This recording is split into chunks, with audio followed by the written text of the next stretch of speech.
السلام علیکم۔ کیا اس کے ناول پہ آپ سب کو ویلکم۔ ایک خوبصورت ناول پیش کر رہے ہیں جس کا نام ہے میرے راستے میں رہنا۔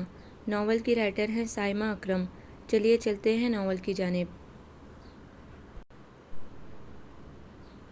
وہ جب اپنا بھاری بھرکم بیگ لیے لاہور اسٹیشن پر اتری تو آسمان کالے سیاہ بادلوں سے ڈھکا ہوا تھا اور ہوا میں رچی ہوئی نمی بتا رہی تھی کہ قریب ہی کہیں بادل اپنی مکمل رفتار سے برس رہے ہیں۔ پچھلے ایک ہفتے سے لگی ساون کی اس جھڑی نے سب لوگوں کو کوفت اور بیزاری میں مبتلا کر رکھا تھا۔ ہر طرف درختوں کے پتے، ٹوٹی شاخیں اور جگہ جگہ کھڑا بارش کا پانی مزید پریشانی کا باعث بن رہا تھا۔ ہر طرف کیچڑ ہی کیچڑ تھا۔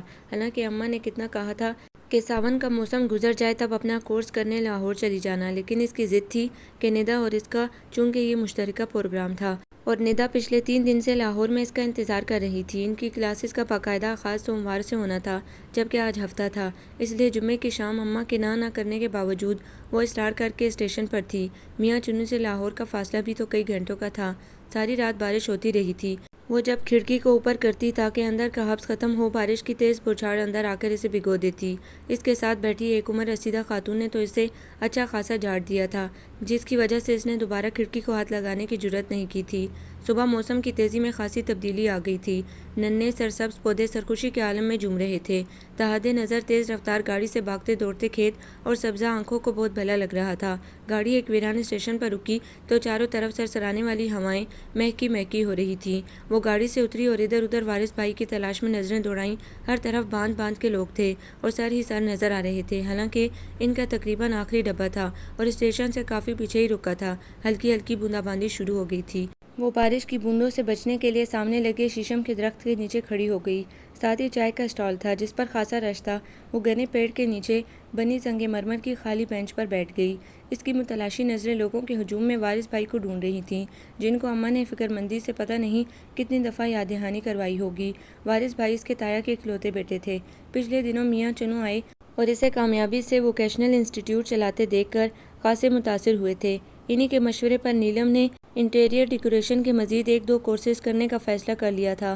حالانکہ وہ فیبرک پینٹ اور گلاس پینٹنگ کے 1-2 کورس پہلے بھی کر چکی تھی۔ وارث بھائی شادی شدہ اور 3 بچوں کے باپ لاہور میں میونسپل کمیٹی میں جاب کرتے تھے اور ان کے تینوں شادی شدہ بہنیں بھی لاہور میں ہی مقیم تھیں۔ تایا ابا کا 5 سال پہلے اور تائی اماں کا 2 سال پہلے انتقال ہو چکا تھا۔ اس نے کلائی پہ بندی گھڑی میں ٹائم دیکھا۔ اسے وہاں بیٹھے 25 منٹ ہونے کو تھے اور وارث بھائی کا دور دور تک کوئی نام و نشان نہیں تھا۔ حالانکہ وہ اچھی خاصی پراعتماد لڑکی تھی۔ اس نے پہلے ساہیوال کالج میں ہاسٹل میں رہ کر ہی BA کیا تھا اور ہمیشہ اکیلے ہی سفر کرتی تھی، لیکن اس وقت موسم کے خطرناک تیور اسے دہلائے جا رہے تھے۔ وہ جس درخت کے نیچے بیٹھی تھی، کسی منچلے نے جاتے جاتے اس کی ایک ٹہنی کو زور سے ہلایا تھا۔ پتوں پر اٹکی ہوئی بے شمار ننھی منھی بوندیں پھوار کی طرح برس پڑیں اور چشم زدن میں وہ بری طرح بھیگ گئی۔ اس نے غصے سے پلٹ کر اسے دیکھا۔ وہی لڑکا اب شرارت بھرے لہجے میں اونچی آواز میں گنگنا رہا تھا، موسم ہے عاشقانہ۔ نیلم نے کھا جانے والی نظروں سے اسے دیکھا۔ اسی وقت اس کے سیل فون پر وارث بھائی کا نمبر نمودار ہوا تو اس نے سکون کا سانس لیا، لیکن وہ اسے اور ہی کہانی سنا رہے تھے۔ نیلم، میرے گھٹنے میں صبح چوٹ لگ گئی تھی جس کی وجہ سے میں اسٹیشن نہیں آ سکتا۔ آدھے گھنٹے پہلے میں نے تمہاری بھابھی کے بھائی کو تمہیں لینے بھیجا ہے۔ اس نے بلیو رنگ کی شرٹ پہنی ہوئی ہے۔ تمہاری تصویر میں نے اسے دکھا دی تھی۔ پریشان نہ ہونا، وہ خود تمہیں تلاش کر لے گا۔ خود آنے کی غلطی مت کرنا۔ اندرون شہر لاہور کی گلیوں کا تمہیں اندازہ نہیں ہو پائے گا۔ اس سے پہلے کہ وہ جواب دیتی کال کر چکی تھی۔ اس نے مایوسی کے عالم میں موبائل کو دیکھا اور بیگ میں رکھ دیا۔ اچانک اس کی نظر سامنے کھڑے لفنگے سے لڑکے پر پڑی جو بڑے اسٹائل سے بالوں میں ہاتھ پھیر کر اسے سلام کر رہا تھا۔ اس نے بھی بلو رنگ کی شرٹ پہن رکھی تھی۔ اسے بے اختیار ہنسی آ گئی۔ 10 منٹ مزید انتظار کرنے کے بعد وہ اٹھی اور بمشکل اپنا بیگ گھسیٹنے لگی۔ وہ ابھی سیڑھیوں تک ہی پہنچی تھی جب اس نے بوکھلائے سے انداز میں تیزی سے سیڑھیاں چڑھتے، بلو جینس پر نیوی بلو شرٹ پہنے ادھر ادھر دیکھتے لڑکے کو دیکھا۔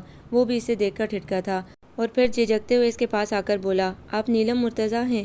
جی ہاں، اس نے اپنے ازلی پراعتماد لہجے میں جواب دیا۔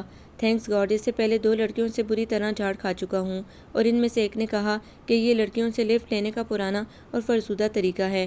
اب ڈرتے ڈرتے آپ کو مخاطب کیا ہے۔ وہ سنجیدہ لہجے میں ماتھے پر آیا پسینہ صاف کرتے ہوئے اس کا بھاری بھرکم بیگ اٹھاتے ہوئے بولا۔ اس کی بات پر نیلم نے اپنے چہرے پر آنے والی مسکراہٹ کا گلا بڑی خوبصورتی سے گھونٹا تھا۔ کیا مطلب؟ وارث بھائی نے آپ کو میری تصویر نہیں دکھائی تھی؟ اس کے حیرت زدہ لہجے پر وہ بے اختیار رکا اور اپنی شرٹ کی جیب سے 17 سال پہلے شازیہ باجی کی شادی کا گروپ فوٹو نکالا جو وارث بھائی کی سب سے بڑی بہن تھی اور ان کی شادی پر وہ بمشکل 7 یا 8 سال کی تھی۔ 10 لوگوں کے اس گروپ فوٹو میں اس کا چہرہ کوئی اتنا نمایاں بھی نہیں تھا۔ او مائی گاڈ، وہ بے ساختہ کھلکھلا کر ہنسی تھی، جبکہ اس نے صرف مسکرانے پر ہی اکتفا کیا تھا۔ جیسے ہی وہ اسٹیشن سے باہر نکلے، موسم خاصا خطرناک ہو چکا تھا۔ بارش اپنے زوروں پر تھی، زمین پر چاروں طرف پانی کے بلبلے ہی دکھائی دے رہے تھے۔ وہ بیگ پیروں کے پاس رکھے دلچسپی سے بھیگتے ہوئے لوگوں کو دیکھ رہی تھی، جبکہ اس سے کچھ فاصلے پر وہ رکشے والے کی طرف متوجہ ہو گیا تھا۔ ٹھیک 15 منٹ کے بعد وہ خیفزدہ چہرے کے ساتھ لوٹا اور بیگ اٹھاتے ہوئے وضاحت دینے لگا۔ اصل میں موسم خاصا خراب ہے، اس وجہ سے رکشے والے اندرون شہر لاہور کی گلیوں میں جانے کا رسک نہیں لیتے، یہ بھی بڑی مشکل سے مانا ہے۔ وہ خاموشی سے رکشے میں بیٹھ کر اپنا منہ صاف کرنے لگی، اپنے بھیگے کپڑے سے خاصی کوفت میں مبتلا کر رہے تھے، جبکہ اس سے تھوڑا سا ہٹ کر وہ بھی بیٹھ چکا تھا۔ اب اس کی تمام تر توجہ باہر سڑک پر بھاگتی دوڑتی گاڑیوں کی طرف تھی، جبکہ نیلم نے اس کے محتاط انداز کو بڑی توصیفی نظروں سے دیکھا تھا۔ اسے محسوس ہو گیا تھا کہ وہ خاصا سنجیدہ، شریف اور لیے دیے انداز کا حامل ہے۔ رکشے والے نے مین سڑک پر ہی رکشہ روک لیا تھا۔ سامنے تنگ گلی سیلاب کا منظر پیش کر رہی تھی۔ اس کا اس سیلاب میں جانے کا کوئی موڈ نہیں تھا۔ وہ گرتے پڑتے کیچڑ اور گندے پانی سے بچتے ہوئے اس کے پیچھے تیزی سے چل رہی تھی، جو لمبے لمبے قدم اٹھاتا اتنے گندے راستے پر بھی اطمینان سے چل رہا تھا۔ 3 لمبی لمبی گلیاں کراس کرنے کے بعد اس کا حوصلہ جواب دے گیا۔ آگے گلیوں کی چوڑائی خاصی کم ہوتی جا رہی تھی اور وہ دیوار کا سہارا لے کر بمشکل چل رہی تھی۔ سفید نیا جوتا کیچڑ میں لت پت دیکھ کر اسے خواہ مخواہ بارش پر غصہ آ رہا تھا۔ اور کتنی دور گھر ہے؟ اس کے خوفزدہ لہجے پر وہ مڑے بغیر بولا تھا، بس تھوڑا سا ہی فاصلہ ہے، اور یہ تھوڑا سا اچھا خاصا فاصلہ تھا۔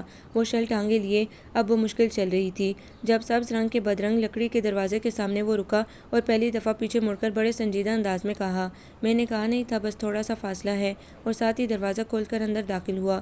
تنگ سی ڈیوڑی کے آگے چھوٹا سا صحن تھا، جہاں بچوں کی پوری بارات نیکروں میں ملبوس اچھلتے کودتے نہانے میں مصروف تھی۔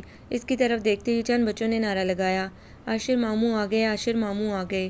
سامنے چھوٹے سے برآمدے میں موجود وارث بھائی کی تینوں بھاری بھرکم بہنیں بڑے جوش و خروش سے اس سے ملنے کے لیے اٹھی تھیں۔ ارے نیلم، تم نے تو بڑا رنگ روپ نکالا ہے، بچپن میں تو کالی کلوٹی اور مریل سی ہوتی تھی۔ میں تو چچی کو کہتی تھی کہ اسے کچھ کھلائیں پلائیں تاکہ ماس بوٹی چڑھے، لیکن تم نے تو اچھا خاصا قد کاٹ اور رنگ روپ نکال لیا ہے۔ کیا کرتی ہو مجھے بھی بتاؤ، میری کمبخت عیشا بھی ایسی ہی میری ملی سی ہے۔ منہ پھٹ سی شازیہ باجی سے گلے لگائے حسب عادت شروع ہو چکی تھی۔ اسے خاصی شرمندگی ہوئی، لیکن شازیہ، فوزیہ اور نازیہ باجی سے ملنے کے بعد وہ چھوٹے سے برآمدے کے کونے میں رکھے تخت پر گھٹنے پر پٹی باندھے وارث بھائی کی طرف متوجہ ہوئی، جو اس کے سر پر ہاتھ پھیر کر اب صحن میں بے تحاشا شور مچاتے 12-13 بچوں کا بڑے جوش و خروش سے تعارف کروا رہے تھے۔ اب بس اتنا یاد رہا تھا کہ ان میں سب سے زیادہ شرارتی بچہ، جس نے پاس کھڑے بچے کے زور سے منہ پر تھپڑ مارا تھا، وہ شازیہ باجی کا بیٹا تھا، اور تھپڑ کھا کر اونچی آواز میں حلق پھاڑ کر رونے والا وارث بھائی کا سب سے چھوٹا بیٹا تھا، اور وہ جو سرسوں کے تیل میں شیشی میں بارش کا پانی مٹھیاں بھر بھر کے ڈال رہی تھی، وہ فوزیہ باجی کی درمیان والی بیٹی تھی، اور 2 بچے جو ایک دوسرے کے بال کھینچ رہے تھے وہ نازیہ باجی کی اولادیں تھیں۔ بے تحاشا شور و غل اور چیخوں سے نیلم کے سر میں درد شروع ہو چکا تھا، لیکن وہ زبردستی مسکرا رہی تھی۔ پھر شازیہ باجی کو غصہ آیا اور انہوں نے اٹھ کر 2-3 بچوں کو کمر پر دھموکے جھڑ کر انہیں گلی میں باہر نکالا۔ دیکھتے ہی دیکھتے سارا جنجال پورا اب گلی میں شور مچا رہا تھا۔ شازیہ باجی نے بڑھ کر باہر کا دروازہ بند کر دیا تھا، جس سے خاصا سکون ہو گیا تھا۔ دیکھ لو نیلم، ہمارے گھر میں کتنی رونقیں ہیں، دیکھ لینا 2-4 دن میں ہی تمہارا دل لگ جائے گا۔ وہاں تمہارے گھر میں تو ہر وقت خاموشی اور سناٹا ہی چھایا رہتا ہے، اب تمہیں پتہ چلے گا کہ گھر کس کو کہتے ہیں۔ وارث بھائی بڑی محبت بھرے لہجے میں کہہ رہے تھے، جی بھائی، ہمارے گھر میں کون سا بچے ہیں، سب سے چھوٹا ہارون بھی ماشاءاللہ FSC کر رہا ہے۔ نیلم نے زبردستی مسکراتے ہوئے جواب دیا، اور دل ہی دل میں خدا کا لاکھ لاکھ شکر ادا کیا کہ ان کا گھر خاصا کشادہ پرسکون اور صاف ستھرا تھا، جبکہ وارث بھائی کا گھر ایک تو خاصا تنگ تھا، اوپر سے بے ترتیبی کا عنصر خاصا واضح تھا۔ لیکن یہ شکر تھا کہ ان کا دل خاصا بڑا تھا، ورنہ امی تو اس کے ہاسٹل میں رہنے کے بالکل ہی حق میں نہیں تھیں۔ اور نیلم، یہ تو بتاؤ کہ انم کس کلاس میں ہے؟ اس کے لیے آئس اسکواش کے جگ سے سب سے پہلے اپنے لیے گلاس بھرتے ہوئے شازیہ باجی نے پوچھا، تو اس نے بھی بے تکلفی سے گلاس اٹھاتے جواب دیا، وہ ماشاءاللہ BSc فائنل ایئر میں ہے۔ اور چچی نے تمہارے لیے کوئی رشتہ وشتہ ڈھونڈا؟ وارث بھائی کے سامنے اس بات نے اسے اچھا خاصا شرمندہ کر دیا۔ اس نے بے اختیار جھیم کر نفی میں سر ہلایا، بھئی ہر کوئی ہمارے والدین کی طرح سمجھدار تھوڑی ہوتا ہے۔ وہ دوسری دفعہ شربت گلاس میں ڈالتے ہوئے بے پرواہی سے گویا ہوئیں، ہمارے والدین نے تو 16 17 سال میں ہمیں بیاہ دیا، اور ایک ہمارے چچا تھے جو اللہ بخشے زمانے سے نرالے، ایک تو خود اتنی لیٹ شادی کی۔ مجھے یاد ہے میری شادی پر تم 7 8 سال کی، انم 5 اور ہارون 2.5 سال کا تھا۔ پہلے خود کتابی کیڑا رہے اور ساری زندگی پروفیسری کی، پھر اتنی لیٹ شادی کی اور وقت سے پہلے بوڑھے ہو گئے۔ جب ان کی وفات ہوئی تو تم کس کلاس میں تھیں؟ انہیں اچانک یاد آیا، 3rd ایئر میں۔ ابو کے ذکر پر وہ یوں ہی رنجیدہ ہو جاتی تھی۔ تو ان کی وفات کے بعد گھر کا خرچہ کیسے چلتا تھا؟ نازیہ باجی کو 5 سال بعد پوچھنا یاد آیا تھا۔ وہ اس وقت اپنی سب سے چھوٹی بیٹی کو دبوچے اس کا سر صاف کرنے میں مصروف تھی۔ بس نازیہ باجی، نیلم نے گہری سانس بھری اور سامنے کچن کی کھلی کھڑکی سے نظر آتی بیزار سی بھابھی کو دیکھا، جو ابھی تک اس سے ملنے کے لیے کچن سے نہیں نکلی تھی۔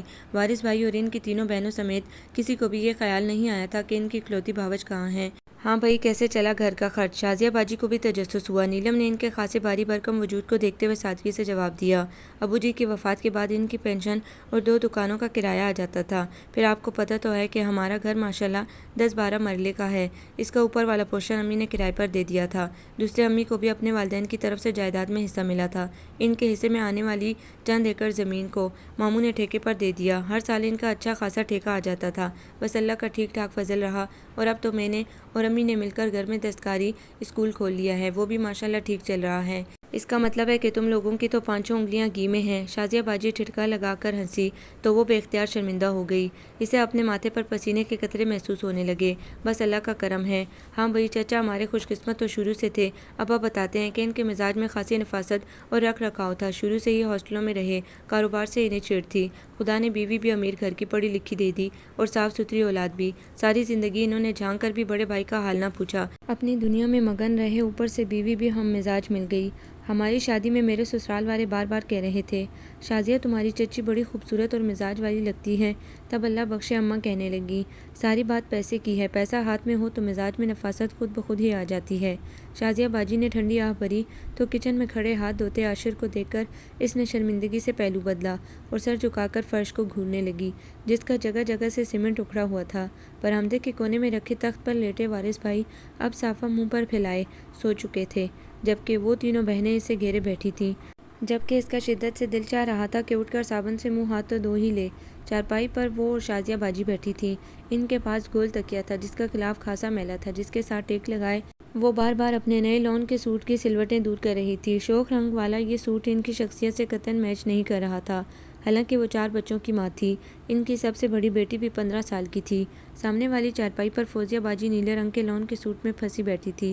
وہ کچھ کم گوسی تھی یا پھر اس کے سامنے چپ تھی، لیکن ان کی تمام تر توجہ ہاتھ میں پکڑے فریم پر تھی جس پر وہ کڑھائی کرنے میں مگن تھی۔ ان کے ساتھ بیٹھی نازیہ باجی اب تیل کی شیشی پکڑے اپنے سر کا مساج بڑی تندیہی سے کر رہی تھی۔ باجی آپ لوگ بھی پاس ہی رہتے ہیں؟ نیلم نے یوں ہی پوچھا تو وہ شان بے نیازی سے بولی، ارے کہاں، تینوں بہنیں ہی لاہور کے مختلف کونوں میں ہیں۔ وہ تو کل اتوار ہے اس لیے ہر ہفتے کو اپنے اکلوتے بھائی کی محبت میں دوڑے آتے ہیں، ورنہ سچ پوچھو تو دل دکھتا ہے، ماں باپ کے بغیر یہ گھر کاٹنے کو دوڑتا ہے، لیکن ہمارا میکا تو ہمارے بھائی کی وجہ سے اب قائم ہے۔ اللہ ہمارے بھائی کو سلامت رکھے، ورنہ لوگ کہاں بہن بھائیوں کو ملتے دیکھ کر خوش ہو سکتے ہیں۔ شازیہ باجی نے طنزیہ مسکراہٹ کے ساتھ باورچی خانے کی طرف منہ کر کے شاید نہیں یقیناً اندر کھڑی بھابھی کو سنایا تھا۔ اسی لمحے انہیں کچھ احساس ہوا تو نسبتاً ذرا دھیمے لہجے میں چھوٹی بہن کو غصے میں مخاطب کیا، دیکھ لو فوزیہ، اس کو اتنی بھی توفیق نہیں ہوئی کہ اپنے سسرالی رشتہ داروں سے ہی مل لے، صبح سے بوتھا سجائے ادھر ادھر پھر رہی ہے۔ ہمارے بھائی کی کمائی پر غیر لوگ عیاشیاں کر سکتے ہیں، لیکن ہر ہفتے آنے والی بہنوں کا وجود اس سے برداشت نہیں ہوتا۔ ابھی شربت کا جگ بنا کر بچے کے ہاتھ بھجوا دیا، اور نیلم سے ملنا تو دور کی بات، سلام تک کرنا گوارا نہیں کیا۔ ایک طنزیہ مسکراہٹ فوزیہ باجی کے چہرے پر بھی نمودار ہوئی اور وہ خاصے تلخ لہجے میں گویا ہوئی، اسے اتنی عقل ہو تو اور چاہیے کیا، اوپر سے بھائی ہمارا کاٹ کا الو، اب بندے کو اتنا بھی شریف نہیں ہونا چاہیے۔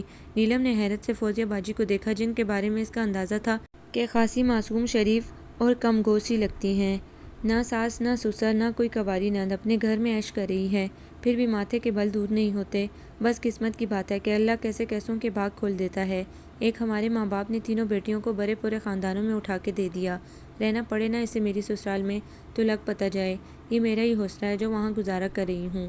اپنی گھسی ہوئی چپل لٹکا کر وہ آخر کھڑی ہو گئی اور باورچی خانے کی طرف منہ کر کے اونچی آواز میں بولی، نیلم دھڑلے سے اس گھر میں رہنا تمہارے سگے تایا کے بیٹے کا گھر ہے، تمہارا اپنا گھر ہے۔ جب ایرے گہرے منہ اٹھا کر میرے بھائی کی کمائی پر عیش کر سکتے ہیں تو تمہارے تو یہ فرسٹ کزن کا گھر ہے۔ اگر کوئی کچھ کہے تو مجھے بتانا، برے کو اس کے گھر تک پہنچانا مجھے خوب آتا ہے۔ ان کے للکارتے لہجے پر نیلم نے گھبرا کر کچن کی طرف دیکھا جہاں بھابھی کے سنجیدہ چہرے پر خاصا تناؤ آ گیا تھا، لیکن وہ خاموشی سے چاول بھگونے میں لگی رہی۔ جبکہ عاشر سرخ چہرے کے ساتھ کچن سے نکلا، اس نے بہت غصے سے سیڑھیوں کا دروازہ بند کیا تھا اور دھڑ دھڑ کرتا اوپر چلا گیا تھا، جبکہ شازیہ باجی اب آرام سے فریج سے خربوزے نکال کر چھیل رہی تھی اور بچے خود بخود آ کر ان کے گرد اکٹھے ہو کر اپنا اپنا حصہ لینے کے لیے مچلنے لگے۔ وہ موقع دیکھ کر فوراً کچن کے پاس لگے واش بیسن کی طرف چلی آئی۔ واش بیسن کے سامنے لگا ہوا شیشہ آدھا ٹوٹا ہوا تھا۔ السلام علیکم بھابھی۔ خود بخود اس کا لہجہ بڑا پرتپاک سا ہو گیا تھا۔ اپنے دوپٹے سے منہ صاف کرتے ہوئے اس نے خود ہی کچن میں جھانک لیا تھا۔ وعلیکم السلام، آ گئی تم؟ وہ نہ اپنی جگہ سے ہلی اور نہ مروتاً انہوں نے مسکرانے کی کوشش کی۔ جی۔ فوری طور پر تو نیلم کی سمجھ میں ہی نہ آیا کہ یہ کس قسم کا خیر مقدم ہے، لیکن پھر ڈٹائی سے مسکراتے ہوئے اس نے آفر کی، لائیں یہ سلاد میں بنا دیتی ہوں۔ انہوں نے ذرا برابر بھی مروت کا مظاہرہ نہیں کیا اور کھیرے اور پیاز ٹماٹر اسے تھما دیے، جسے دھو کر وہ بڑی نفاست سے کاٹنے لگی۔ اسی وقت فوزیہ باجی نے کچن میں جھانکا۔ ارے نیلم، تم اتنی گرمی اور حبس میں کہاں لگی ہوئی ہو؟ آؤ اندر آ کر بیٹھو، وریشہ کاٹ لے گی۔ فوزیہ باجی نے اپنی 12 سالہ بھتیجی کا نام لیا جو اس وقت برتنوں کا ڈھیر دھونے میں مگن تھی، جبکہ اس کی ہم عمر کزنز بے فکری اور بے پرواہی سے باہر کھیلنے میں مگن تھی۔ ارے نہیں باجی، بس 5 منٹ کا کام ہے، بھابھی تو خود مجھے کرنے نہیں دے رہی تھی اور مجھے فارغ بیٹھے بیٹھے الجھن ہو رہی تھی۔ آپ چلے میں آتی ہوں۔ اس نے طریقے سے انہیں منع کیا اور نفاست سے ٹماٹر کے پھول بنانے لگی، جبکہ بھابھی خاموشی سے اب روٹیاں بنا رہی تھی۔ پسینے سے ان کے کپڑے بھیگے ہوئے اور بال الجھے ہوئے تھے۔ چھوٹا سا باورچی خانہ گرمی سے تپ کر تندور بنا ہوا تھا۔ اس نے دل ہی دل میں بھابھی کی ہمت کی داد دی۔ بھابھی، وارث بھائی کے گھٹنے پر چوٹ کیسے لگی؟ اسے اچانک یاد آیا۔ بازو کی پشت سے ماتھے کا پسینہ صاف کرتے ہوئے وہ عام سے انداز میں گویا ہوئیں۔ صبح حلوہ پوری لینے جا رہے تھے، راستے میں موٹر سائیکل سلپ ہو گئی۔ اوہ! وہ سر ہلا کر خاموش رہ گئی۔ دونوں بہن بھائی خاصے سنجیدہ اور کم گو سے لگتے ہیں، اس نے دل ہی دل میں سوچا اور تیزی سے سلاد بنانے لگی۔ سلاد بنا کر اس نے اپنے بیگ سے کپڑے نکالے اور واش روم میں نہانے کے لیے گھس گئی۔ بارش رک چکی تھی لیکن صحن میں جگہ جگہ پانی کھڑا تھا۔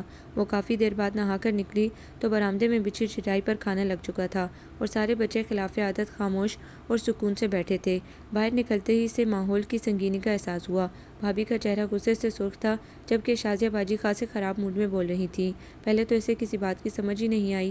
تھوڑے سے فاصلے پر وارث بھائی بھی خاصے سنجیدہ انداز میں خاموش تھے۔ میں نے پہلے کبھی عاشر کے یہاں رہنے پر اعتراض کیا ہے؟ جو اب کروں گی۔ میں کون ہوتی ہوں روکنے ٹوکنے والی؟ اور ویسے بھی میری اہمیت ہی کیا ہے؟ سچ کہا ہے بڑوں نے کہ میکہ ماں باپ سے ہی ہوتا ہے۔ اس کے بعد تو باوجوں کی مرضی منہ لگائیں یا نہ لگائیں، یہ تو ہم ہی ڈیٹھ ہیں کہ بھائی کی محبت میں ہر ہفتے دوڑے آتے ہیں، ورنہ یہاں کس کو پرواہ ہے کہ آئیں یا نہ آئیں۔ غم اور غصے سے شازیہ باجی کی آواز کانپ رہی تھی۔ باقی دونوں بہنوں نے بھی بڑا شکوہ کرا نظروں سے بھائی کو دیکھا تھا اور وہ بیچارے یہ صورتحال دیکھ کر بوکھلا گئے۔ ارے باجی، کس کی مجال ہے کہ آپ کو آنے سے منع کرے؟ آپ کا اپنا گھر ہے، جم آئیں۔ سچ پوچھیں تو مجھے خود بھی اتوار کا شدت سے انتظار رہتا ہے، اور آپ تو ہم سب سے بڑی ہیں اور ہمارے لیے تو ماں جی کی جگہ پر ہیں۔ ہمارے لیے آپ کی رائے بڑی محترم اور قابل اہمیت ہے۔ وارث بھائی کی بات پر انہوں نے فوراً دوپٹے سے آنکھوں میں آئے نادیدہ آنسو صاف کیے اور پھر فوراً وضاحت دی۔ میں تو نیلم کے آرام کی خاطر کہہ رہی تھی۔ ماشاءاللہ اتنا بڑا آدھے کنال کا تو ہمارے چچا کا گھر ہے۔ میں نے سوچا کہ آرام اور سکون سے اوپر اپنے کمرے میں کام کر لیا کرے گی، ورنہ نیچے تو بچے اس کی مت مار دیا کریں گے۔ پھر صرف 3 ماہ کی تو بات ہے، عاشر اوکھا سوکھا ہو کر کسی دوست کے گھر یا نیچے گزار لے، اور اس بیچاری کو کہاں عادت ہے اتنے چھوٹے اور تنگ گھر میں رہنے کی۔ وہ تو ہماری محبت کی خاطر یہاں آ گئی، ورنہ ہماری چچی کا تعلق ایسے ویسے خاندان سے تھوڑی ہے، مہنگے سے مہنگے ہاسٹل میں بھی بیٹی کو رکھ سکتی ہیں۔ شازیہ باجی کی باتوں سے زیادہ اسے بھابھی کے بگڑتے زاویے ایک منٹ میں ساری صورتحال سمجھا گئے تھے۔ انہوں نے کڑے تیوروں سے اسے دیکھا جس کی خاطر ان کے بھائی کو در بدر کیا جا رہا تھا، تبھی اس نے فوراً گھبرا کر بات کاٹی۔ آپ لوگ میری وجہ سے پریشان کیوں ہو رہے ہیں؟ مجھے عادت نہیں ہے اکیلے رہنے کی۔ آپ اوپر والا کمرہ میرے لیے ہرگز خالی مت کروائیں، میں نیچے بچوں کے ساتھ ہی رہ لوں گی۔ کمال کرتے ہیں، آپ اتنی سی بات کو بڑا کر رہے ہیں۔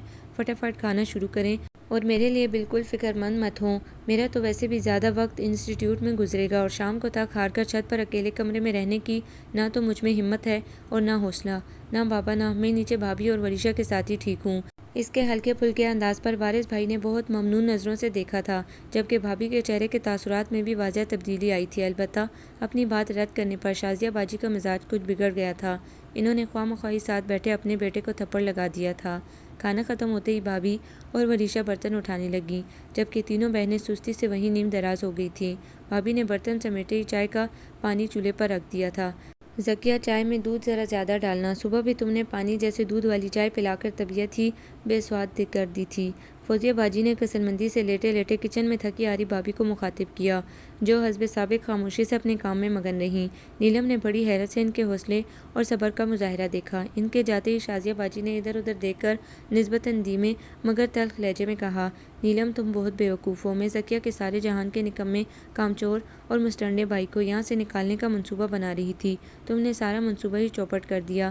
پچھلے 1 سال سے وہ یہاں مفت کی روٹیاں توڑ رہا ہے، اور بھائی ہمارا سارے جہاں کا بیوقوف اور سادہ دل اپنی بیوی کی باتوں میں آ کر اس مفت خورے کو پال رہا ہے۔ میں نے بیٹھے بٹھائے اس کو نکالنے کا پلان بنایا تھا، جو تمہاری سادگی کی وجہ سے دھرا کا دھرا رہ گیا۔ وہ کیسے باجی؟ اس نے مصنوعی حیرت سے پوچھا، حالانکہ بات تو ساری واضح تھی۔ وہی تم نے جو کہہ دیا کہ میں نیچے ہی ٹھیک ہوں۔ یہ سنتے ہی ذکیہ کا چہرہ باغ و بہار ہو گیا۔ سچ پوچھو تو ہمارے چچا کی اولاد بھی ہماری طرح بھولی ہے۔ زمانے کی چلتر بازیاں نہ ہم نے سیکھی نہ ہمارے رشتہ داروں نے۔ آخری بات وہ دانستہ اونچی آواز میں کر رہی تھی، اور جہاں پہنچانا مقصود تھا وہاں پہنچ بھی گئی تھی، لیکن دوسرے مورچے میں حسب عادت خاموشی تھی۔ نازیہ، تمہاری ڈرامے باز ساس اور نندوں کا کیا حال ہے؟ وریشہ سے چائے کی پیالی پکڑتے ہوئے انہیں چھوٹی بہن کا خیال آیا، جو خاصی بیزار سی تھی۔ سب سے بڑی شازیہ باجی تھی، اور ان سے چھوٹی فوزیہ، پھر وارث بھائی، پھر سب سے آخر میں نازیہ باجی تھیں۔ ان کے ڈرامے حسب معمول عروج پر ہیں۔ قسم سے میرا دل کرتا ہے پورے خاندان کو انڈیا بھجوا دوں، اسٹار پلس کے ڈراموں میں کام کرنے کے لیے۔ نازیہ باجی نے بیزاری سے جواب دیا، جسے سن کر نیلم کے چہرے پر مسکراہٹ دوڑ گئی۔ پھر رات گئے تک تینوں بہنیں اپنے اپنے سسرال کی چغلیوں میں مصروف رہیں۔ وہ تو رات کا کھانا کھا کر جو سوئی تو پھر صبح کو ہی آنکھ کھلی۔ آج گھر میں خاصا سکون اور خاموشی تھی، حالانکہ اتوار کا دن تھا۔ وریشہ سے اسے معلوم ہوا کہ اس کی تینوں پھوپھیاں رات ہی واپس اپنے اپنے گھروں کو چلی گئی تھیں۔ برآمدے میں رکھے پرانے اور بوسیدہ تخت پر آج دھلی ہوئی چادر بچھی ہوئی تھی، جس پر نیم دراز وارث بھائی اخبار پڑھنے میں مگن تھے۔ ان سے کچھ فاصلے پر وارث بھائی کا چھوٹا بیٹا جواد اپنے ماموں سے میتھ کے کچھ سوالات سمجھ رہا تھا، جبکہ فواد صحن میں رکھی اپنی سائیکل کو پائپ سے دھو رہا تھا، اور وریشہ حسب معمول اپنی ماں کے ساتھ کچن میں مصروف تھی۔ آج مطلع پھر ابر آلود تھا، لیکن موسم ٹھنڈا تھا۔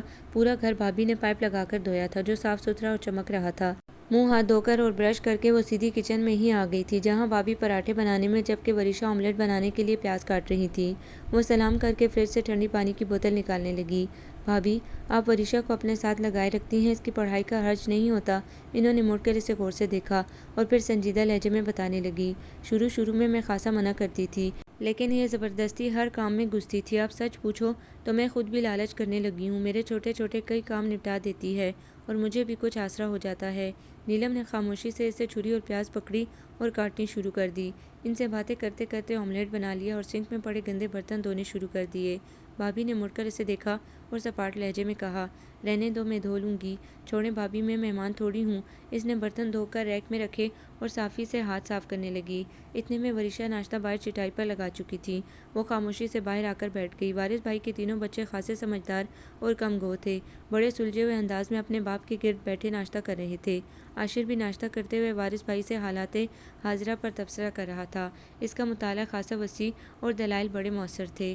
بھابھی نے چائے کے مگ ان کے سامنے رکھے تو اسے خیال آیا کہ انہوں نے خود تو ناشتہ کیا نہیں۔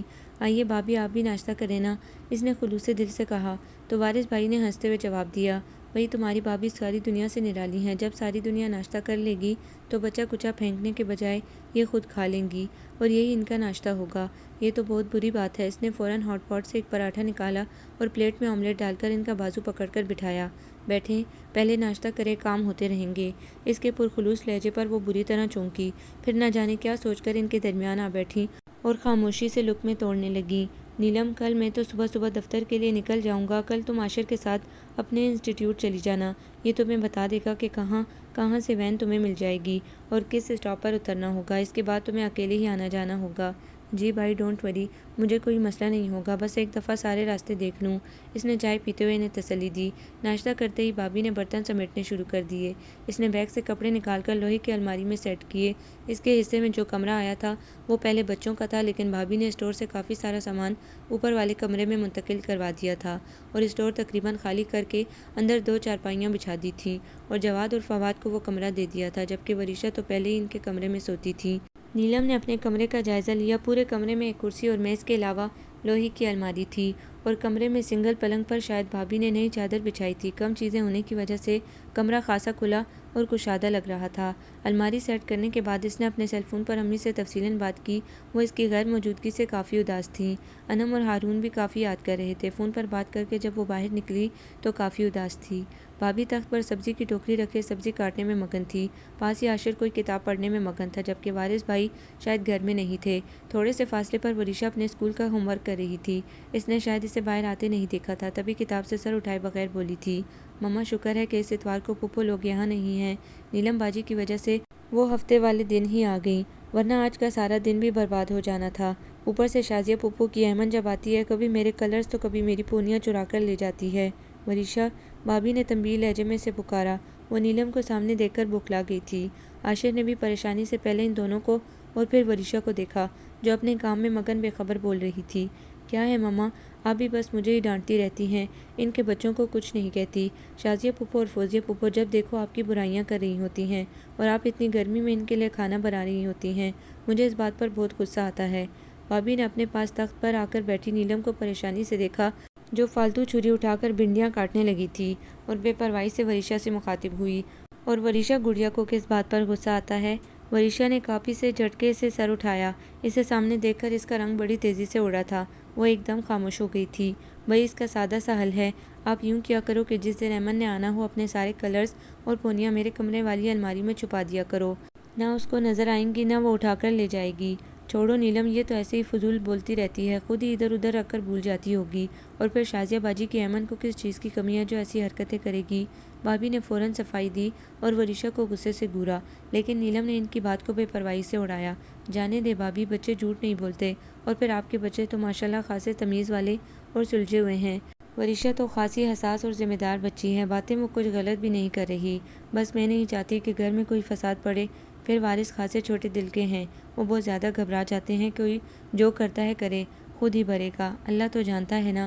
لیکن ظالم کے سامنے خاموش رہنا اس کو مزید شہد دینے کے مترادف ہے، وہ ہاتھ جھاڑتے ہوئے بولی تھی۔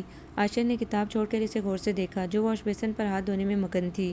بی بی، اپنا کھوٹا مضبوط ہو تو بندہ ایسی باتیں کرنا اچھا لگتا ہے، ورنہ خود کے بے گھر ہونے کے چانسز بڑھ جاتے ہیں، اور میرے تو ماں باپ بھی سر پر نہیں ہیں، اکلوتا بھائی ہے جو خود ابھی تک بے روزگار ہے۔ بھابھی نے ناگوار لہجے میں کہا۔ ان کے لہجے میں چھپی تلخی دیکھ کر ایک لمحے کو تو وہ خاموش ہو گئی۔ چلیں اس ٹاپک پر بات پھر کبھی سہی، یہ بتائیں آج کیا پکا رہی ہیں؟ اس نے دانستہ خوشگوار لہجے میں پوچھا۔ بھنڈیاں، وہ سپاٹ لہجے میں کہہ کر کچن میں چلی گئی۔ نیلم نے تخت پر پڑا صبح کا اخبار اٹھا کر پڑھنا شروع کر دیا۔ اخبار پڑھتے ہوئے وہ اچانک بولی، عاشر آپ کی کوالیفیکیشن کیا ہے؟ ایم کام، اس نے مختصراً جواب دیا۔ یہ ڈی جے انٹرپرائز والوں کا اشتہار دیکھا ہے؟ جتنی کوالیفیکیشن آپ کی ہے اتنی انہوں نے مانگی ہے، آپ یہاں بھی اپلائی کریں نا۔ نیلم نے بڑے جوش و خروش سے اسے بتایا، جو کتاب پر آنکھیں جمائے بیٹھا تھا۔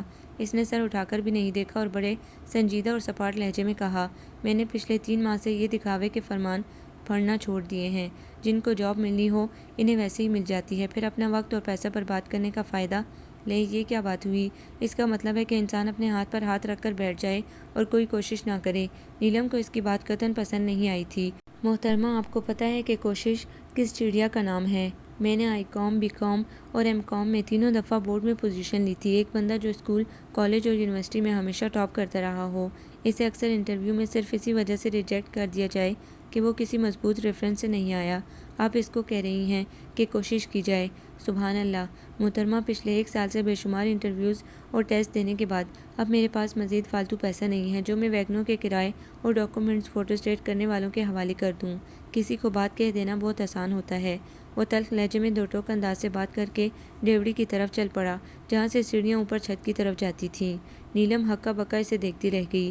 اسے قطعاً اندازہ نہیں تھا کہ اس کا رد عمل اتنا شدید ہوگا۔ ذکیہ بھابھی نے تعصب بھرے انداز میں اسے اوپر جاتے دیکھا۔ میرا بھائی بہت حساس اور خوددار ہے۔ امی کی وفات کے بعد وارث اسے زبردستی لاہور لے آئے تھے کہ بڑا شہر ہے اور یہاں روزگار کے چانسز زیادہ ہیں، ورنہ ہمارا تعلق بھی تمہارے شہر میاں چنو سے ہے۔ وہاں شہر میں ہمارا اپنا گھر ہے۔ بس وارث کے بے پناہ اصرار پر وہ لاہور جب سے آیا ہے تب سے جاب کی تلاش میں ہے۔ ساتھ ساتھ وہ شام کو 2-3 گھروں میں ٹیوشن بھی پڑھانے جاتا ہے۔ اس نے گھر کا خرچ کافی حد تک ہمارا کم کر رکھا ہے، مگر ہر ہفتے وارث کی بہنیں جب آتی ہیں اٹھتے بیٹھتے اس پر طنز کرتی ہیں تب وہ بہت زیادہ اپسیٹ ہو جاتا ہے۔ وہ سنجیدہ لہجے میں اس سے مخاطب تھیں۔ سوری بھابی، میرا مطلب ہرگز انہیں ہرٹ کرنا نہیں تھا۔ وہ حقیقتاً شرمندہ ہو گئی۔ چلو چھوڑو، میں پوچھنے آئی تھی کہ چاول بنا لوں؟ پلیز بھابی، میرے لیے کوئی تکلف مت کیجیے گا۔ اگر آپ ایسا کریں گی تو میرے لیے یہاں رہنا بہت مشکل ہو جائے گا۔ میں کھانے پینے کی قطعاً شوقین نہیں، بلکہ اکثر تو مجھے کھانا کھانا بھی یاد نہیں رہتا۔ اس کے پرخلوص لہجے پر بھابی کے چہرے پر بڑے اطمینان بھرے تاثرات نمودار ہوئے تھے۔ اگلے دن ناشتہ کر کے وہ انسٹی ٹیوٹ جانے کے لیے تیار تھی۔ پنک شرٹ کے ساتھ سفید شلوار اور سفید کاٹن کے دوپٹے میں ہلکی سی لپسٹک لگائے وہ بالکل تیار تھی۔ عاشر نے بڑی جلدی ناشتہ کیا تھا اور وارث بھائی اسے انسٹی ٹیوٹ کا پتہ سمجھا رہے تھے۔ وہ اس کے پیچھے تیزی سے چل رہی تھی۔ مسلسل بارشوں کی وجہ سے گلیوں میں خاصا کیچڑ اور گھارا تھا، جس کی وجہ سے چلنا خاصا محال تھا۔ جبکہ وہ خاموشی سے فائل اٹھائے تیز قدم اٹھا رہا تھا۔ مین روڈ پر وہ بس اسٹاپ پر آ کر کھڑا ہو گیا تھا۔ چونکہ صبح کا وقت تھا اس لیے خاصا رش تھا۔ وہ اس کے پاس آ کر کھڑی ہو گئی۔ ایک بس آئی، اس میں بہت زیادہ سواریاں تھیں اور وہ کوشش کے باوجود اس پر چڑھنے کی ہمت نہیں کر سکی۔ دیکھتے ہی دیکھتے اسٹاپ خالی ہو گیا۔ آئی ایم سوری، نیلم نے ہمت کر کے کہا۔ کس بات پر؟ وہ سوالیہ نظروں سے دیکھنے لگا۔ کل میرا مقصد ہرگز آپ کو ہرٹ کرنا نہیں تھا۔ وہ کچھ ہچکچائی۔ اٹس اوکے، مجھے تو یاد بھی نہیں، وہ سادہ سے لہجے میں کہہ رہا تھا۔ ریلی؟ وہ تعجب سے بولی، اور مجھے تو ساری رات اس خیال سے نیند ہی نہیں آئی کہ میں نے غیر دانستہ طور پر آپ کو ہرٹ کر دیا۔ اچھا؟ وہ ہنسا، پھر قدرے سنجیدگی سے بولا۔ حیرت ہے کہ دنیا میں ایسے لوگ بھی ہیں، ورنہ تو لوگ دانستہ بھی دل پر چھریاں چلا کر بڑے مطمئن اور آسودہ حال رہتے ہیں۔ میرا شمار ایسے لوگوں میں نہیں ہوتا۔ نیلم کے قدرے ناراض لہجے پر اس نے چونک کر اسے دیکھا۔ میرا کہنے کا مقصد یہ نہیں تھا۔ آپ ناحق خفا ہو رہی ہیں۔ میں خفا تو نہیں ہو رہی، اس نے فوراً صفائی دی۔ اگر آپ خفا نہیں ہیں تو پلیز سامنے والی بس میں ہمت کر کے چڑھ جائیے گا، کیونکہ میرے اندر دھوپ میں مزید کھڑے ہونے کی ہمت نہیں ہے۔ اس کے ہلکے پھلکے لہجے پر نیلم نے غور سے اسے دیکھا، جس کا موڈ اب ٹھیک ٹھاک خوشگوار لگ رہا تھا۔ حیرت ہے، موصوف مسکرانا بھی جانتے ہیں۔ وہ دل ہی دل میں سوچتی ہوئی اس دفعہ بس میں سوار ہونے میں کامیاب ہو ہی گئی تھی۔ پھر اس کے مطلوبہ انسٹی ٹیوٹ کے اسٹاپ پر وہ اتر آیا تھا۔ سارے راستے وہ اسے مختلف بسوں اور ویگنوں کے نمبر سمجھاتا آیا تھا، جو کچھ تو پلے پڑ گئے تھے اور کچھ اس کے سر پر سے گزر گئے تھے۔ واپسی پر اسے لینے آنے کا کہہ کر وہ چلا گیا تھا۔ انسٹی ٹیوٹ میں ندا کو دیکھ کر اس کی ساری تھکن اور خوف دور ہو گئی۔ وہ دونوں بچپن سے بہت گہری فرینڈز تھی۔ اسکول اور کالج کے بعد مختلف کورسز بھی انہوں نے اکٹھے کیے، اور اب لاہور میں 3 ماہ کا یہ کورس کرنے کا فیصلہ بھی ندا کا تھا، جس کے ماموں لاہور میں رہتے تھے۔ انہوں نے فلاور فیبرک پینٹ وغیرہ میں ایڈمیشن لیا تھا۔ آج کا سارا دن تو تعارف اور مختلف لڑکیوں کے ہاتھ سے بنے ہوئے کام دیکھنے میں گزر گیا۔ نیلم کو اپنے دستکاری اسکول کے لیے کافی نئے آئیڈیاز ملے تھے۔ 2 بجے عاشر اسے لینے آ گیا تھا۔ چوکیدار کے بتانے پر وہ ندا کے ساتھ ہی باتیں کرتی گیٹ پر پہنچی تو سامنے ہی دھوپ میں وہ کھڑا تھا۔ اسے دیکھتے ہی ندا شرارت بھرے لہجے میں بولی، تم اس ہینڈسم بندے کے گھر میں رہتی ہو، تبھی آتے ہی تمہارا دل لگ گیا۔ میں بھی اپنے ماموں کے گھر سے تمہارے ساتھ ہی شفٹ نہ ہو جاؤں؟ بکواس بند کرو۔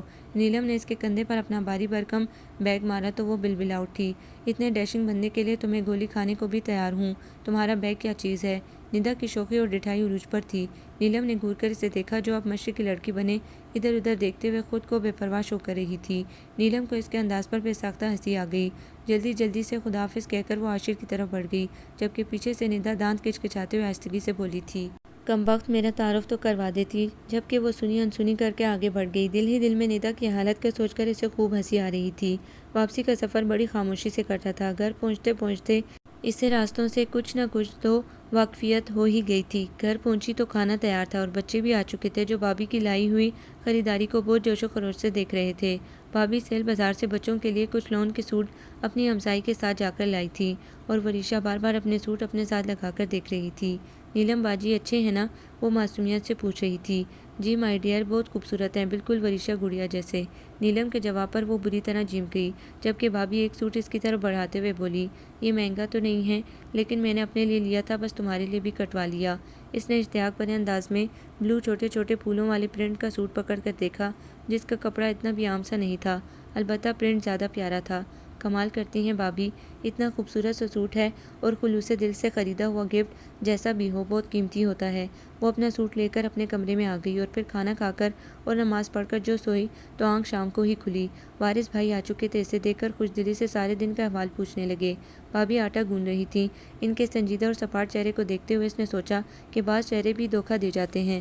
اس کا خیال تھا کہ وہ خاصی روڈ اور بد مزاج سی ہوں گی، لیکن اب اس سے اندازہ ہو رہا تھا کہ وہ بالکل اس کے برعکس تھیں، بس اپنے جذبات کے اظہار میں کنجوسی کر جاتیں، لیکن فطرتاً اچھی عادات کی حامل تھیں۔ اگلے دن وہ اپنے انسٹی ٹیوٹ اکیلی گئی تھی اور وہیں سے ندا کو لے کر بازار چلی گئی، جہاں انہوں نے اپنے کورس سے وابستہ کافی سامان خریدا تھا۔ شام کو جب وہ لدی پندی واپس آئی تو تینوں بچے بڑے شوق سے مختلف کلرز، آرائشی پھول، ربن اور بڑے بڑے فریم دیکھنے لگے۔ نیلم باجی، یہ اتنا بڑا سارا شیشہ آپ کیا کریں گی؟ جواد نے تجسس بھرے لہجے میں پوچھا۔ یہ دیکھنا بیٹا شام تک کتنا خوبصورت تیار ہو جائے گا اور پھر ہم باہر واش بیسن کے اوپر لگائیں گے۔ یہ کب تیار ہوگا؟ وریشا کو بے چینی ہوئی۔ بس آپ دیکھتے جاؤ، اس نے مسکراتے ہوئے جواب دیا، اور پھر جتنی دیر تک وہ کام کرتی رہی بچے اشتیاق بھری نظروں سے دائیں بائیں بیٹھے اسے خاموشی سے دیکھتے رہے۔ حالانکہ بھابھی نے ایک دو بار ڈانٹا بھی، لیکن اس نے یہ کہہ کر مجھے قطعاً ڈسٹربنس نہیں ہو رہی بھابھی کو مطمئن کر دیا۔ شیشے کے چاروں طرف خوبصورت بیل اور چاروں کونوں میں لگے آرائشی پھولوں نے اسے خاصا جاذب نظر بنا دیا تھا۔ 2 گھنٹے کے بعد وہ فارغ ہوئی تو خاصی کمال کی چیز تیار ہو چکی تھی، اور جب اسے دیوار پر لگا دیا تو بچے بار بار اپنا چہرہ دیکھنے کے لیے واش بیسن کے آگے جاتے رہے۔ تم یہاں لگانے کو رہنے دیتی، اتنا خوبصورت اپنے گھر لے جاتی۔ بھابھی کے سنجیدہ لہجے پر اس نے خوش دلی سے جواب دیا۔ ہمارے گھر میں تو ایسے جگہ جگہ لگے ہوئے ہیں، اور یہ تو میں نے یہی سوچ کر بنایا تھا کہ یہاں لگانا ہے تاکہ جب میں چلی جاؤں تو آپ کو اسے دیکھ کر میری یاد آتی رہے۔ وارث بھائی کے آنے پر بچوں نے سب سے پہلے ان کی توجہ سامنے دیوار کی جانب مبذول کروائی تھی۔ عاشر جو کہ وہاں بیٹھا چائے پی رہا تھا، اس نے بھی ایک سرسری نظر اس پر ڈالی، جبکہ وارث بھائی نے اسے کھلے دل سے سراہا تھا۔ مما اتوار کو اتار دیجیے گا، ورنہ شازیہ پھپھو کا احمد تو آتے ہی کرکٹ کھیلنا شروع کر دیتا ہے، کہیں گیند مار کر توڑ ہی نہ دے۔ وریشا اپنی ماں کے کانوں میں گھسی نصیحت کر رہی تھی، جسے سن کر نیلم کے چہرے پر مسکراہٹ دوڑ گئی، جبکہ بھابھی نے کوئی جواب نہیں دیا تھا۔ اگلے دن اس نے تخت پوش کے لیے بازار سے کپڑا لیا اور اسے پینٹ کرنا شروع کر دیا۔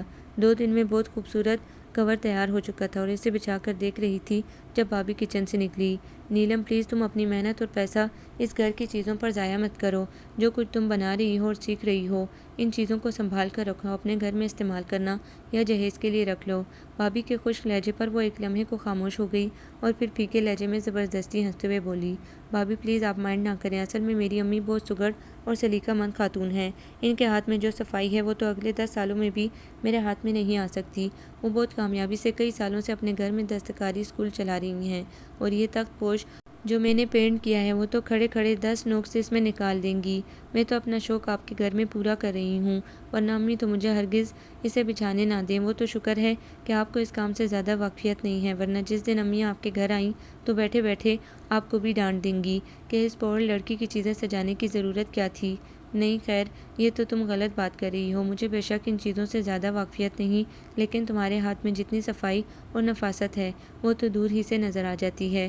تو پلیز بھابھی مائنڈ مت کیا کریں، بے شک جب میں جاؤں تو ان کو اٹھا کر اسٹور میں پھینک دیجیے گا، لیکن مجھے اپنا شوق پورا کر لینے دیں۔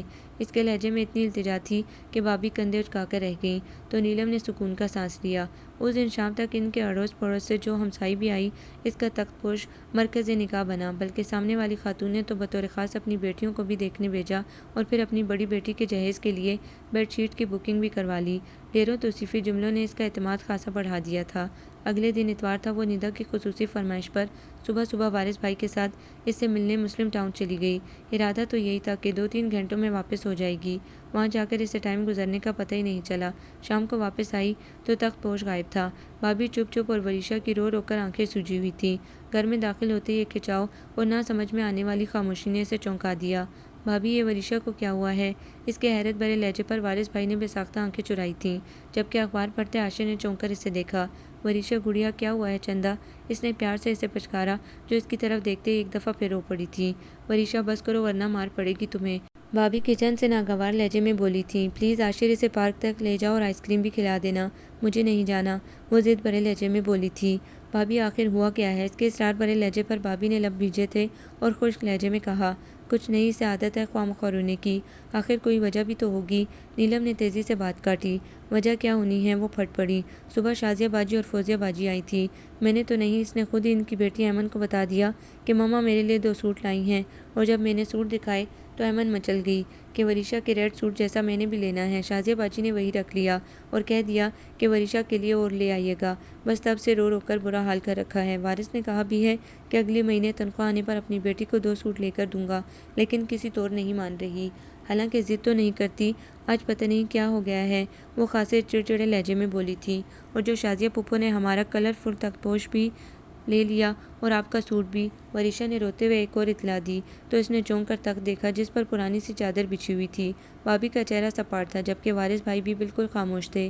اسے اندازہ ہو گیا کہ کیا صورتحال ہوئی ہوگی۔ شازیہ پھپھو ہر اچھی چیز ہمارے گھر سے اٹھا کر لے جاتی ہیں۔ جواد بھی غصے سے بولا تھا۔ جواد، بھابھی نے تنبیہی لہجے میں اسے پکارا تو وہ جھنجھلا کر وہاں سے اٹھ گیا۔ لیں، اتنی سی بات پر ہماری گڑیا نے رو رو کر برا حال کر رکھا ہے۔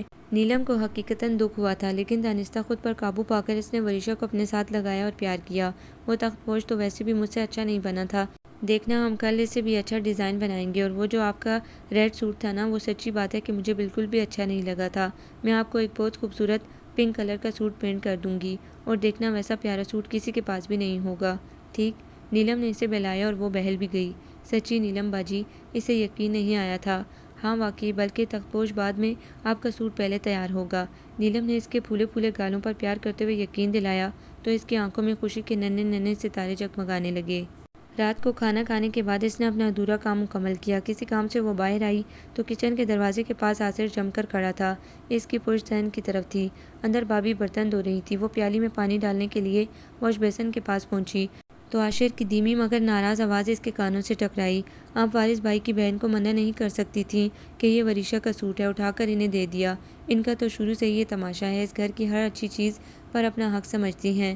پتہ نہیں ایسے لوگوں کا ضمیر انہیں ملامت کیوں نہیں کرتا۔ آہستہ بولو عاشر، وارث نے سن لیا تو ناراض ہوں گے۔ بھابھی کے لہجے میں اندیشے جھلک رہے تھے۔ سنتے ہیں تو سن لے، بندے کو اتنا بھی کاٹ کا الو نہیں ہونا چاہیے۔ اب اتنی بھی بہنوں اور ان کے بچوں سے کیا محبت کہ اپنی اولاد کے منہ سے نوالا چھین کر ان کے منہ میں ڈال دیں۔ وارث بھائی کو اچھی طرح علم ہے کہ ان کی بہنیں آپ کے ساتھ اور آپ کے بچوں کے ساتھ زیادتی کرتی ہیں، لیکن وہ خاموش رہتے ہیں، اوف تک نہیں کرتے۔ وہ خاصے ناراض لہجے میں بول رہا تھا۔ اچھا تم اپنا دل برا مت کرو، ان کی عادت ہی ایسی ہے، بھابھی نے مصالحت آمیز انداز میں کہا۔ کیوں دل برا نہ کروں، وہ چلایا۔ صبح سے بچی کا رو رو کر برا حال ہے، اور وارث بھائی کون سا لینڈ لارڈ ہیں جو فوراً اسے ویسا سوٹ دلا دیں گے؟ مجھے معلوم ہے کہ آپ نے کیسے بچت کر کے اس سستی سی سیل سے سوٹ لیے تھے جن پر وہ محترمہ ڈاکہ مار کر چلی گئی۔ اوپر سے وارث بھائی کی کزن کے لیے لینے کی کیا ضرورت تھی؟ وہ آپ کی ذمہ داری نہیں ہے۔ عاشر کے زہریلے اور تلخ لہجے پر وہ صحن میں کھڑی کی کھڑی رہ گئی۔ کیا ہو گیا ہے عاشر، وہ مہمان ہے یہاں؟ وہ جھنجھلا اٹھی۔ اور پھر میرا دل اور ظرف اتنا چھوٹا نہیں ہے کہ میں ایسی چھوٹی چھوٹی باتیں سوچنا شروع کر دوں۔ صرف 300 کا تو سوٹ تھا، تو وہ محترمہ کون سا غریب ہے؟ میاں چنو کے سب سے اچھے اور مہنگے علاقے میں پورے 1 کنال کا گھر ہے ان کا، اور پورے شہر میں ان کی مدر کا انسٹیٹیوٹ سب سے مہنگا اور ٹاپ پر ہے، اور یہاں لاہور کے جس انسٹیٹیوٹ میں داخلہ لیا ہے اس کی فیس ہزاروں میں ہے۔ اوپر سے شوق دیکھو، اتنے مہنگے مہنگے پال رکھے ہیں، یہ فضول سے کورسز پر ہزاروں روپے غارت کیا جا رہا ہے۔ یہ اس کا مسئلہ ہے، تمہیں زیادہ بولنے کی ضرورت نہیں۔ اور ویسے بھی خاصی سادہ اور محنتی سی لڑکی ہے، بتا رہی تھی کہ اپنی مدر کے ساتھ وہ اپنا اسکول چلا رہی ہیں، اور اسی سلسلے میں وہ مزید کورسز کرنے آئی ہے۔ پھر کسی کے گھر کے حالات کا ظاہری چیزیں دیکھ کر اندازہ نہیں لگاتے۔ بھابھی کی غیر دانستہ طور پر کی گئی طرفداری سے بھی اس کے دل کا بوجھ ہلکا نہیں ہوا تھا۔ بہرحال آپ یہ پیسے رکھ لیں اور صبح اسے دے دیجیے گا کہ وریشا کا سوٹ لے آئے جس کا اس نے اس کے ساتھ وعدہ کیا ہے۔ تمہارے پاس کہاں سے آئے یہ پیسے؟ ابھی کل تو تم مجھ سے 200 روپے ادھار لے کر گئے تھے۔ بھابھی نے سخت مشکوک لہجے میں پوچھا تو وہ چڑ گیا۔ کہیں ڈاکہ مار کر نہیں لایا؟ آج ایک نئی ٹیوشن اسٹارٹ کی تھی، ان لوگوں نے پیشگی دیے تھے۔ کیا ہو گیا ہے عاشر تمہیں؟ اتنے چڑچڑے تو تم کبھی بھی نہیں ہوئے تھے۔ آپ کی نندوں نے میرا دماغ خراب کر رکھا ہے، ہر ہفتے آ کر ایسے تیر برساتی ہیں اور تاک تاک کے نشانے لگاتی ہیں کہ کیا کوئی ماہر نشانہ باز لگاتا ہوگا۔ انہیں پتہ نہیں کیا شک ہے کہ میں ان کے بھائی کے گھر سے